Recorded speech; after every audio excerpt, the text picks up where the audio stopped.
Savoir et comprendre les plus récentes nouvelles qui nous touchent. Tout savoir en 24 minutes. Bienvenue à Tout savoir en 24 minutes. Bonjour Mario. Bonjour.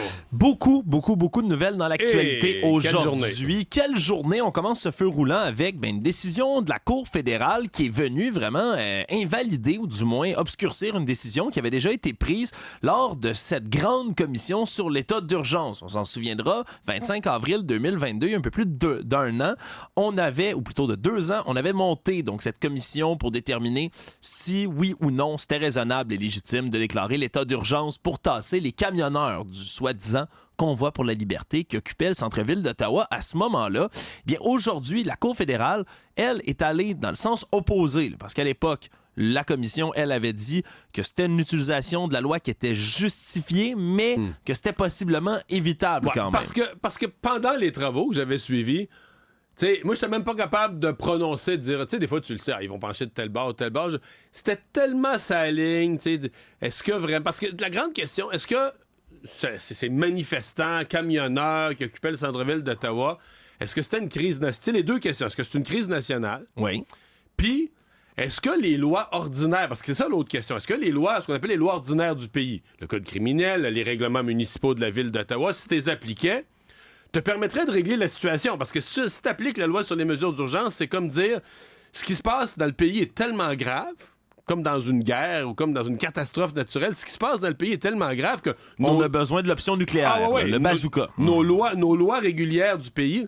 Alors, c'est certain que... Moi, je me souviens de mes commentaires à l'époque, je l'avais dit, là, que moi, je trouvais ça gros là, d'utiliser la loi ces mesures d'urgence, parce qu'à première vue, si on appliquait le code criminel, si on appliquait les règlements municipaux de la ville d'Ottawa, exemple, je pense pas qu'un spa dans la rue, c'est permis.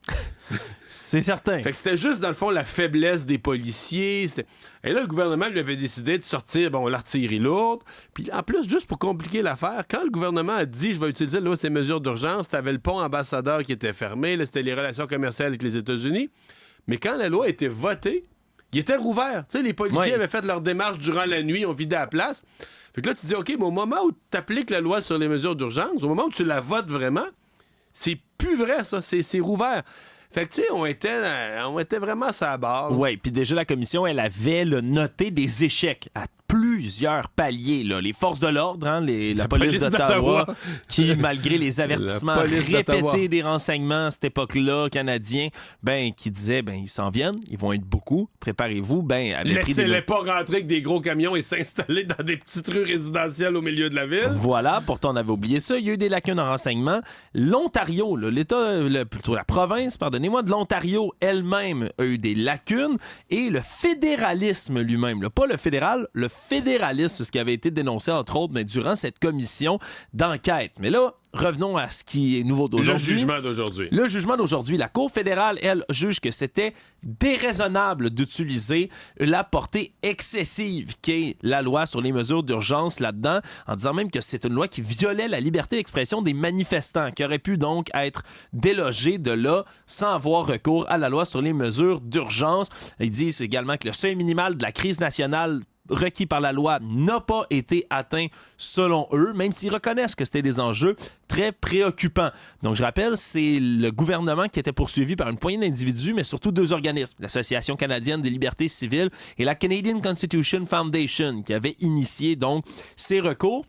Il a déjà été annoncé d'office qu'Ottawa va aller en appel de cette décision-là. C'est pas un jugement final, c'est un jugement de première instance. Puis je pourrais quasiment t'annoncer aujourd'hui que peu importe qui gagne à la Cour d'appel... Ça risque d'aller à la Cour suprême. Ça risque d'aller à la Cour suprême. Et c'est peut-être pas inutile qu'on tranche au Canada c'est quoi une crise nationale, c'est quoi les critères, qu'est-ce qui permet d'appeler quelque chose une crise nationale, parce que la loi sur les mesures d'urgence, c'est quand même l'ancienne loi sur les mesures de guerre. T'as pas recours à ça n'importe quand, C'était la première fois depuis la nouvelle mouture que c'était appliqué. Là. Exactement, c'était la première fois. Donc, c'est pas absurde que ça se ramasse devant la Cour suprême. Ceci dit, Pierre Poilievre est content. Bien sûr. Très content. Les ministres du gouvernement Trudeau maintiennent qu'ils ont pris une décision difficile, courageuse, mais nécessaire.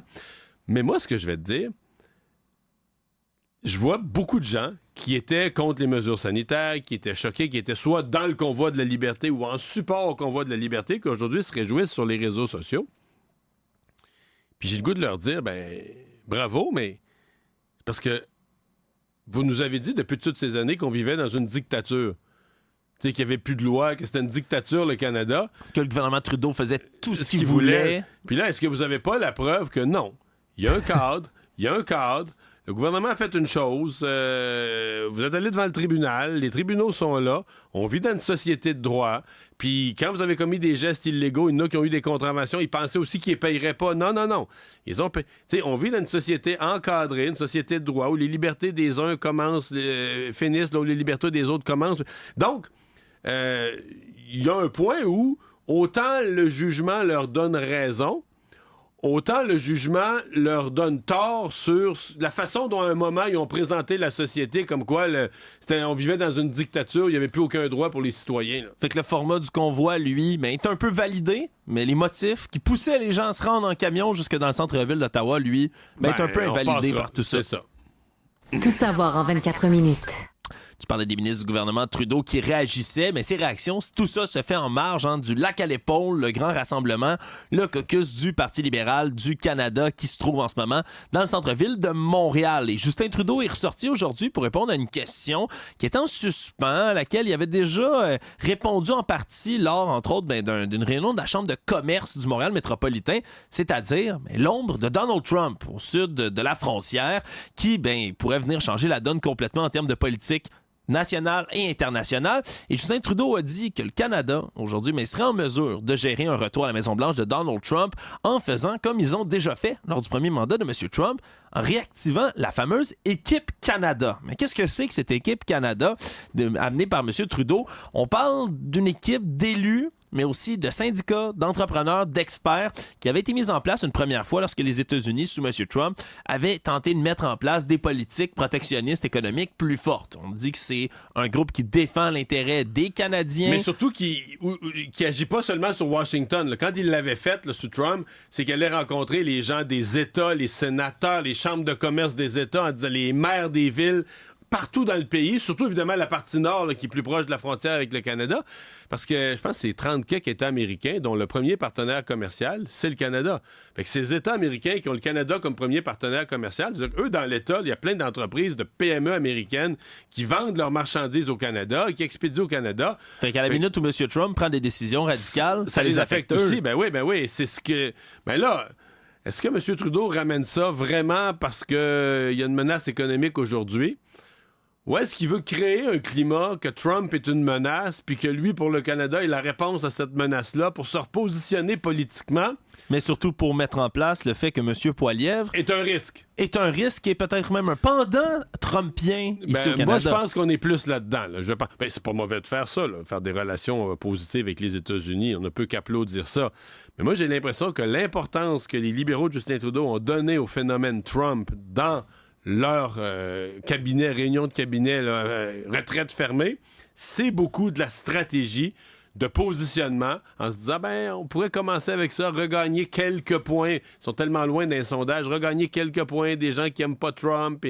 Et moi, j'ai vu de la stratégie politique surtout aujourd'hui. Peut-être même, on pourrait dire une stratégie politique habile à suivre. Un jeu d'équilibriste aussi, parce que en nommant tout ça, il ne peut pas se permettre véritablement d'attaquer Trump de front. Là, mais il se trouve à le faire un peu. Le fait un peu. Il dit, M. Trump représente une certaine incertitude. C'est les propos avec lesquels il a décrit tout ça. Là. Ça ressemble à se faire poser la question par ta blonde, là, est-ce que tu me trouves belle dans cette robe-là? Oui, mais c'est pas ta couleur. Tu réponds une réponse en diagonale un peu, c'est ce que M. Trudeau faisait aujourd'hui. Mais voici un cas où Justin Trudeau, chef de parti, et Justin Trudeau, premier ministre de tous les Canadiens, il peut y avoir contradiction des intérêts, parce que comme chef de parti, il peut avoir intérêt à faire un chiard avec le retour de Trump, faire peur au monde.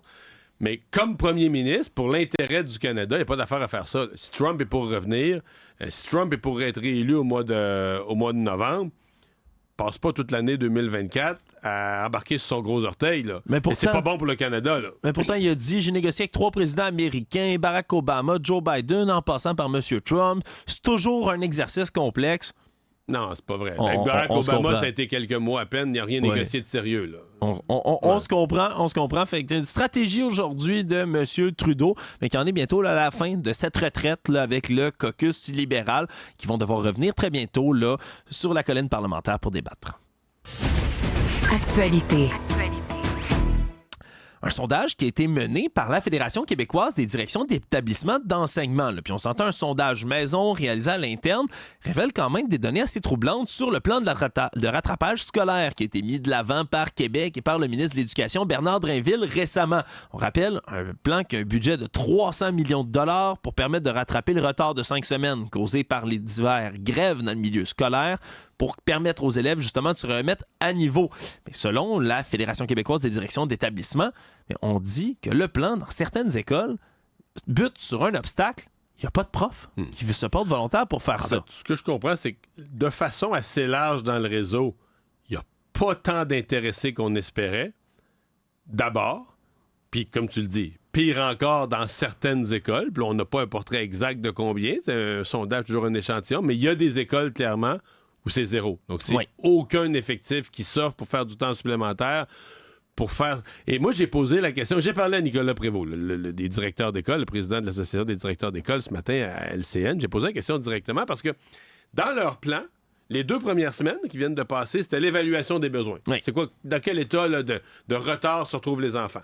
Et cette semaine, là, dans le plan, c'était communication avec les parents.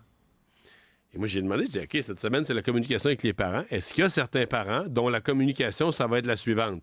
Oui, votre enfant a besoin de service, il est en retard. Non, on n'a pas de service à lui offrir. Désolé. Et sa réponse, ça a été oui. Un oui clair, là. Il y a des parents. Donc, la communication avec les parents cette semaine, pour certains parents, ça va être aussi plate que ça. Oui, parce que malgré les 300 millions, c'est un plan qui repose essentiellement sur la participation volontaire des enseignants qui vont, en échange d'heures payées comme du temps supplémentaire, donc à plus grands frais, aller faire des plans de rattrapage, que ce soit le soir, mais pendant la journée d'école, même dans les heures de classe, dans le midi. Donc, de reprendre de la matière comme ça pour les élèves qui seraient plus en difficulté. Il faut que les profs veuillent. Puis on dit que dans certaines écoles, il y a des profs, il y en a assez. Il y a même des écoles où il y en a trop, mais il dit que la plupart des écoles, selon leurs chiffres, c'est négatif. Faible. C'est plutôt faible. Et il y en a, comme tu le disais, où il y a peu même pas de participation. C'est un peu inquiétant. Je comprends que là, on va poursuivre les efforts, que le calendrier que je décrivais tout à l'heure, on va l'étirer. Donc, ça pourrait embarquer sur le mois de février. On va essayer de continuer ces efforts-là. Il y a monsieur qui m'a écrit ce matin. Il ne veut pas être nommé, il ne veut pas être cité. Lui, il n'est pas mêlé à ça du tout. C'est sa conjointe qui est prof en 6e année. Oui. Puis elle, dans son école, ça a l'air aller très bien. Dans le sens que tout est déjà prêt. Elle a donné son nom, est intéressée, elle veut aider des jeunes, elle a été retenue. On lui a donné une liste de quelques jeunes à qui elle va faire du tutorat. Elle voulait commencer la semaine prochaine, mais malheureusement, des jeunes qui ont déjà raté plusieurs semaines à cause de la grève, la semaine prochaine, ils vont en Floride. Leurs parents font un voyage en Floride puis amènent l'enfant. Ouais. C'est sûr qu'il y a une responsabilité partagée d'un peu tout le monde. Hein? Passe à la nouvelle d'après. Tout savoir en 24 minutes. Et là là là là. Et là là là là là là là là là là. Bon, c'est pas juste en cour fédérale que ça brassait aujourd'hui, Mario. La Cour supérieure du Québec aujourd'hui qui a décidé d'autoriser une action collective pour les résidents des CHSLD publics du Québec, tous les 118 qui ont été visés par une éclosion majeure de COVID-19 au plus fort de la pandémie. Et oui, la COVID qui revient dans l'actualité parce que cette action collective, ça faisait longtemps que c'était dans l'air là, pour les gens, les proches. Puis je vais le lire, là, ça s'applique pour toute personne ayant résidé à tout moment entre le 13 mars 2020 et le 20 mars 2021 dans un des CHSLD publics du Québec où il y a eu une éclosion de 25% ou plus. C'est la définition d'une éclosion, là, quand 25% des résidents ont été affectés. Oui, quand 25% ont été affectés, puis tout ça, ça vise les résidents, leurs conjoints, leurs aidants naturels, leurs enfants, leurs petits-enfants et les héritiers aussi de ces personnes qui sont finalement décédées. Dans ces CHSLD-là, on dit qu'il y a 9000 quelques cent personnes qui ont eu la COVID. 3669 en sont décédés. Là, on est au-dessus du tiers. Dans ces 3669 cas, ce sont les descendants, c'est la succession, ni plus ni moins, qui devient demandeur dans le cadre de l'action collective. Et qui pourront réclamer des dommages punitifs et exemplaires aussi là, au travers de tout ça dans cette action collective qui est autorisée maintenant. On parle quand même de 66 CHSLD publics qui ont connu des éclosions majeures. C'est plus de 25% des résidents qui étaient infectés. Donc, ce sera à suivre. Ça faisait longtemps que c'était dans l'air. Ça a pris du temps. En fait, ça a pris du temps. L'avocat Maître Martin Ménard l'a expliqué ce matin, c'est que initialement, M. Daubois, là, le premier demandeur, celui qui est encore le porte-parole, un peu de le requérant au nom de tous les autres, lui, sa mère est morte à Sainte-Dorothée, à Laval. Je pense que c'est un des CHSLD qui a eu le plus de cas, Sainte-Dorothée. Un des premiers, d'ailleurs, qui a eu une grosse vague terrible. Et une couverture médiatique accrue aussi à ce moment-là. C'est un gros CHSLD, il y avait beaucoup de cas. Et donc, c'était un recours collectif pour les résidents et leurs familles là, du CHSLD de Sainte-Dorothée. Mais là, Maître Patrick Martin-Ménard s'est rendu compte que là, il y en avait d'autres, puis il y avait d'autres initiatives, puis que la logique, c'est de regrouper ça. Mais quand tu regroupes, là, tu demandes à la Cour de regarder, parce qu'il faut toujours se souvenir qu'une action collective, faut que tout le monde, je simplifie l'endroit, mais il faut que tout le monde soit victime de la même affaire, il faut être victime de la même situation, puis être atteint à peu près de la même façon. Il faut pouvoir tirer des traits communs pour en faire une action collective et non pas des poursuites individuelles. Et donc, le critère, c'est ça aujourd'hui la nouvelle, c'est que le critère a été rencontré et donc le juge a admis l'action collective pour les 118 CHSLD visés qui ont eu des éclosions sur toute cette période-là. La grande question, parce que si ça va en cours, ça veut dire que là, il va y avoir des interrogatoires, ça va peut-être faire la lumière même sur des éléments, des problèmes qu'on a eus, des erreurs qui ont été faites, qui n'ont jamais été même mises en lumière encore, mais peut-être qu'il n'y aura rien de tout ça, là. Peut-être que le gouvernement va dire, regarde, moi, dans cette affaire-là, là, c'est indéfendable, c'est épouvantable ce qui s'est passé, j'ai l'air fou, puis je vais mettre quelques dizaines, centaines de millions de côté dans le prochain budget. Oui, parce que c'est toujours un risque. Puis on va régler hors cours. Oui, parce que c'est toujours un risque aussi, politiquement parlant, quelque part, là, d'être contre, parce que t'as pas le choix. Si tu décides d'aller argumenter en cours... Faut que tu te battes contre ces gens-là. Faut que tu te battes contre ces gens-là qui ont perdu des proches, qui ont eu des proches dans des conditions atroces. Souvent, Alexandre, oublions le gouvernement. Souvent, dans des compagnies, quand une compagnie, mettons, un produit qui est défectueux, ça a fait des blessés ou des morts, ça, on va dire, hey, veux-tu vraiment aller être dans les médias pendant des semaines de temps à défendre notre pneu ou notre patin?